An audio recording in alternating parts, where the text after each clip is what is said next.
মা বোনরা তারা অত্যন্ত দামি রত্ন। এই দামি রত্নের যথাযথ দাম দিতে হবে, মূল্য দিতে হবে। এই ব্যাপারে আপনারা মুসনাদে আহমদের হাদিস শুনুন।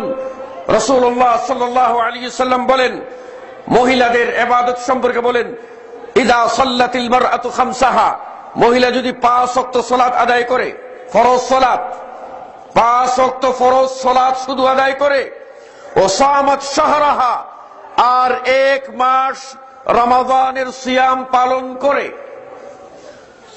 হাফিজাত ফারজাহা, আর তার লজ্জাস্থানকে হেফাজত করে, তার লজ্জাস্থানের হেফাজত করে, অর্থাৎ তার অপচয় না করে, বেগানা পুরুষের কাছে না যায়, ও আতাআত যাওজাহা, আর স্বামীর আনুগত্য করে।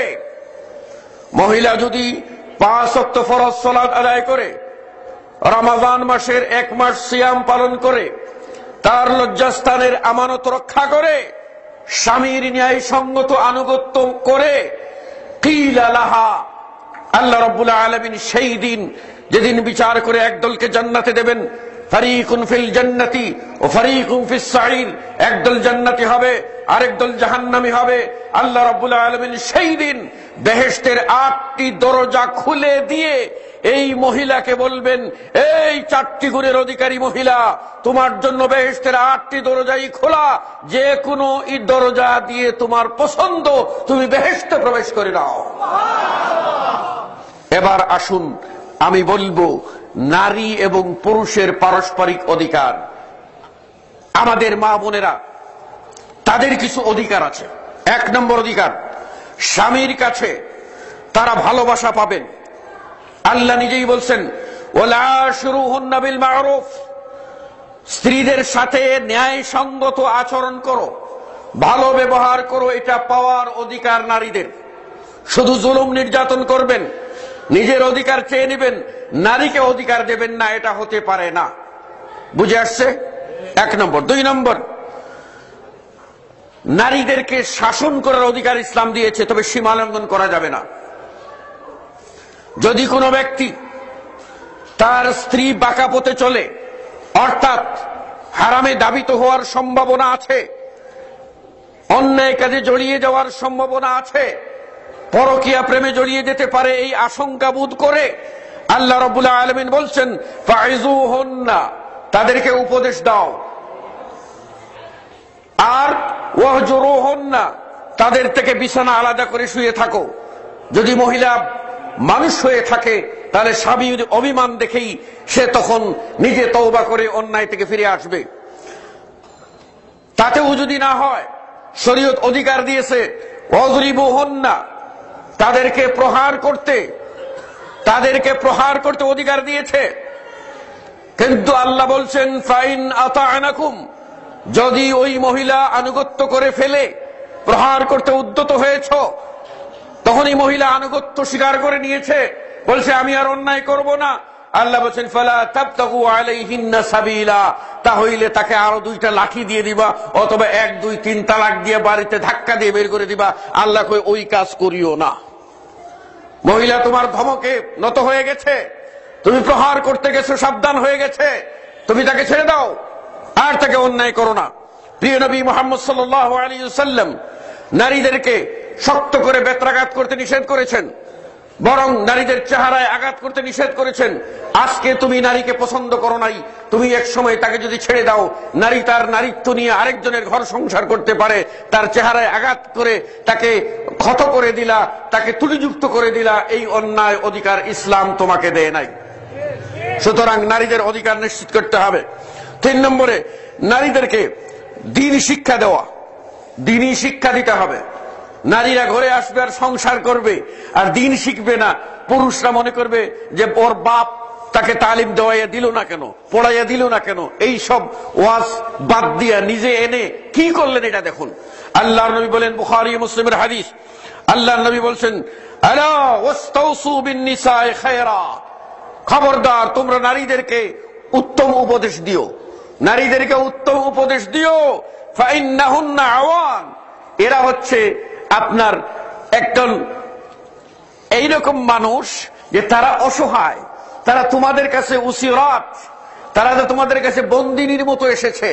তারা ছিল তাদের বাবা মার ঘরে, তারপর তারা এসছে তোমাদের ঘরে একরকম অসহায় হয়ে।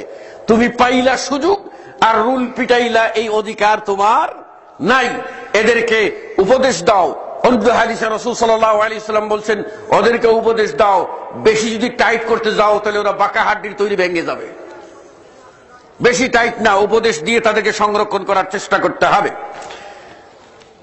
এবার নারীদের বেলায় অধিকার থাকলেও যদি কেউ একাধিক স্ত্রী গ্রহণ করে থাকেন, তাহলে আপনি সমতা বজায় করতে হবে। সমতা। এখন একজন বুড়ি হয়ে গেছে, আগে বিয়ে করেছেন, একজন পরে বিয়ে করেছেন, আগের বউর বাড়িতে খবরই নিলেন না, পরের বউর বাড়িতেই দৌড়ঝাঁপ করলেন, এই সবগুলি হলো অন্যায়। এই জন্য আল্লাহ রাব্বুল আলামিন কোরআনুল কারীমে বলছেন, ফাইন খিফতুম আল্লা তা'দিলু ফাওয়াহিদা, দুইজন স্ত্রীর ভিতরে ইনসাফ করতে পারবে না তাহলে একজন, অর্থাৎ একের অধিক বিয়ে করিও না। একের অধিক বিয়ে করবা তখন ইনসাফ করতে পারবা। কিরকম ইনসাফ? ওর হক, শারীরিক হক দেওয়ারও ইনসাফ করতে হবে, ওর ঘর বাড়িরও ইনসাফ করতে হবে, ওর ভরণ পোষণের ইনসাফ করতে হবে। এক সমান শাড়ি, এক সমান খাবার, এক সমান যাওয়া, এক সমান চাওয়া, এক সমান ইনসাফ। তবে ভালোবাসার ক্ষেত্রে মনের টান এদিক একটু আঁকাবাঁকা হইতে পারে। আল্লাহ বলছেন সেই ক্ষেত্রে হতে তো পারে, ওলা তামিলু কুল্লাল মাইল, তবে এখানে পুরাপুরি একজনের প্রতি ঝুঁকে যাইও না, একটু ইনসাফ রক্ষা করিও। ইসলামই বলে দিয়েছে। ৫ম নম্বর, গোপনীয়তা রক্ষা করা। স্বামী স্ত্রীর জীবনে কিছু গোপনীয় বিষয় থাকে, এইগুলি রক্ষা করার দরকার। স্বামীর যেরকম আছে স্ত্রীরও আছে অধিকার, স্ত্রীর বিষয়গুলি গোপন রাখতে হবে। রাসূলুল্লাহ সাল্লাল্লাহু আলাইহি সাল্লাম থেকে সহিহ মুসলিমের হাদিস, আল্লাহ নবী বলেন, ইন্না মিন শাররিন নাস ইনদাল্লাহি মানজিলাতান ইয়াউমাল কিয়ামা, কিয়ামতের দিনে আল্লাহর কাছে অবস্থানের দিক থেকে সবচেয়ে নিকৃষ্ট মানুষ ওই মানুষ, আর রাজুল, ওই পুরুষ, ইউফজি ইলা ইমরাআতি ওয়া তুফজি ইলাইহি সুম্মা ইয়ানশুরু সিররাহা, সে গিয়ে তার স্ত্রীর সাথে গল্প করে, স্ত্রীর গোপন কথা নেয়, স্বামী নেয়, পরস্পরের গোপন কথা আদান প্রদান করে, পরে এটা গিয়ে জনগণের কাছে বলে দেয়।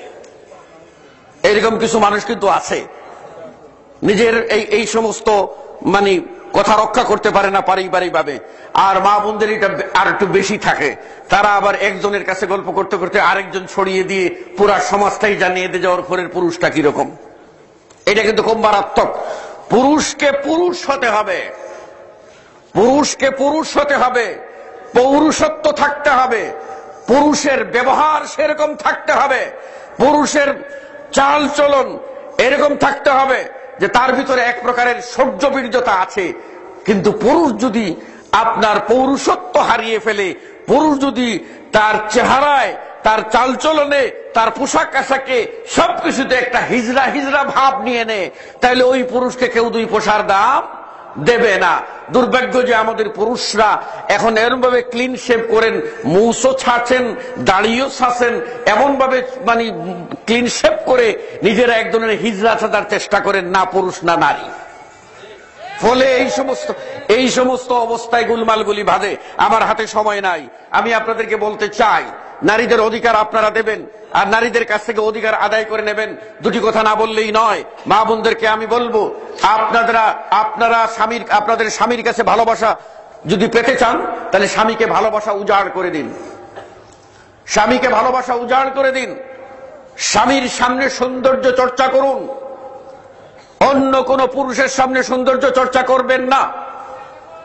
আপনি যখন স্বামীর কাছে যাবেন, দিনের বেলা দ্বিপ্রহরে বিশ্রামে যান, অথবা ফজরের পরে যান, অথবা জোহরের পরে যান, অথবা রাত্রে যান, 3 টাইমে আল্লাহ বলছেন তোমার স্বামী স্ত্রী তারা একত্রে থাকতে পারে। সে সময় গেল, এই সময় আপনি সাজগুজ করে যাবেন। আপনার অলংকার স্বামীর জন্য, আপনার যত প্রকার আতর গোলাপ সেন্ট যাই বলেন সেটা স্বামীর জন্য। সরে রাখবেন, কোন মহিলাদের জন্য মসজিদে সালাতের চেয়ে ঘরে সালাত উত্তম। তারপরেও যদি মহিলারা মসজিদে আসতে চায়, আল্লাহ নেই বলছেন তাদেরকে নিষেধ করিও না, নিষেধ করা যাবে না, আসতে চাইলে মসজিদে আসবে। কিন্তু মসজিদে যে মহিলা সুগন্ধি ব্যবহার করে আসবে, মসজিদে যে মহিলা সুগন্ধি ব্যবহার করে আসবে, ওই মহিলা সে রাস্তায় বেবিচারিণী হিসাবে গণ্য হবে এবং সে তার সলাত হবে না যতক্ষণ না সে সুগন্ধি দূর করার জন্য গোসল করেছে। এত মারাত্মক।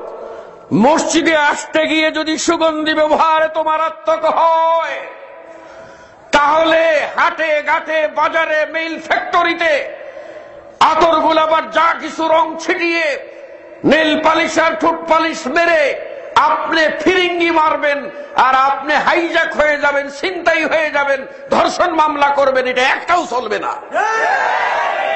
অনুরূপ ভাবে ওই পুরুষেরা যারা পুরুষ না, যারা নিজের স্ত্রীকে বলতে পারে না যে তুমি সারাদিন যে শাড়ি পরে কাজ করেছো, রান্না বান্না করেছো, সেই শাড়ির গন্ধ নিয়ে আমার কাছে আসছো, তুমি ভালো শাড়িটা ব্যবহার করে আসো, তোমাকে ওই শাড়িতে মানায়, সেটা একটু পরে আসো, এটা যদি বলে তাকে যদি একটু সাজাইয়ে না নিতে পারে, তাহলে ওই তো পুরুষ।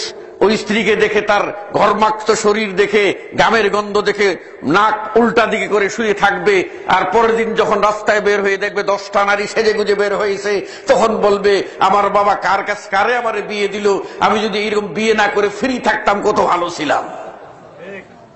এজন্য পুরুষকে পুরুষ হতে হবে, পুরুষকে পুরুষ হতে হবে।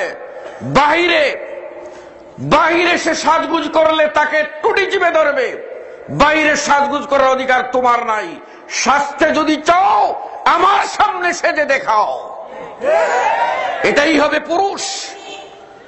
আর ওই মহিলা যদি দিনদার হয়, সে যদি তার স্বামীর কাছে সেজে গুজে মনোরঞ্জন করে, তাহলে কেমন করে ওই স্বামী অন্যের দিকে তাকায় সেটা দেখার অধিকার ওই মহিলারও আছে, সমাজেরও আছে।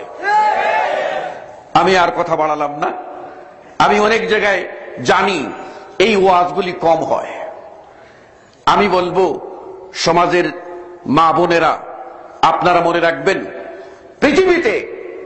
পৃথিবীতে আপনাদের জন্য সর্বোচ্চ মর্যাদার ব্যক্তি হলেন আপনাদের স্বামী। আল্লাহ রসুলের পর স্বামীকে আমাদের সনাতন ধর্মাবলম্বীরা তারা মনে করে দেবতা, আর তারা স্বামী বউ ঘরে নিয়ে প্রথমেই স্বামীর পা ধোয়া পানি সেটা আপনার স্ত্রীকে পান করিয়ে স্বামীর আনুগত্য বরণ করাতে বাধ্য করে। এটা অত্যন্ত নিকৃষ্ট। কিন্তু আমরা যারা ইসলামী আনুগত্যের কথা শুনেছি, আল্লাহর নবী সাল্লাল্লাহু আলাইহি ওয়াসাল্লাম কি আনুগত্যের কথা বলেছেন, এজন্য স্বামীর আনুগত্য বজায় করে আপনারা চলবেন। মনে রাখবেন, স্বামীর ন্যায় সঙ্গত আদেশ যদি আপনি লঙ্ঘন করেন, ধরুন একটা উদাহরণ হাদিসের ভাষায় বলছি, স্বামী রাত্রে তার স্ত্রীকে চাইলো, স্ত্রী একটু বাঁকা হয়ে থাকলো, স্বামীকে সন্তুষ্ট করতে পারলো না, আল্লাহর নবী বলেন ফজর হওয়া পর্যন্ত ওই মহিলার উপরে ফেরেশতা মণ্ডলী লানত করতে থাকে। সুতরাং মা বোনেরা বলবো, স্বামীকে শ্রদ্ধা করুন, স্বামীর ভালোবাসা অর্জন করুন, আর পুরুষদেরকে বলবো আপনারা স্বামী হন। তথাকথিত বিবাহের বন্ধনের নামে স্বামী স্ত্রীর ভাগ বাটোয়ারায় যাবেন না, প্রকৃত পুরুষত্ব নিয়ে স্বামী হন। তবেই দেখবেন কোথায় স্বর্গ কোথায় নরক কে বলেছে তা বহুদূর। মানুষেরই মাঝে স্বর্গ নরক, মানুষেতেই সুরাসুর। আসসালামু আলাইকুম ওয়া রাহমাতুল্লাহি ওয়া বারাকাতুহু।